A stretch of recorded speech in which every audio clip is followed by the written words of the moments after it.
অনেকদিন পর আজকে আমি একটু ম্যাগি ট্রাই করছি, একটু ভেজিস দিয়ে বানাবো। কিছুদিন আগে জ্বর ছিল, যার জন্য অনেক দিনই প্রায় আমার বাড়িতে বানিয়ে খাওয়াটা হয়নি।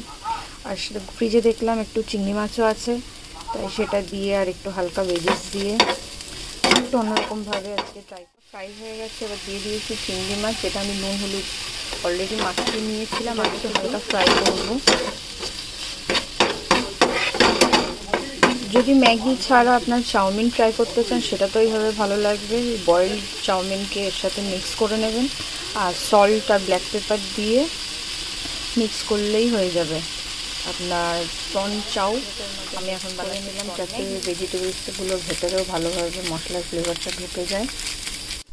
লাস্টে দিয়ে দিলাম ম্যাগিগুলো, আর একটু জল দিয়ে এটা বয়েল করলেই হয়ে যাবে।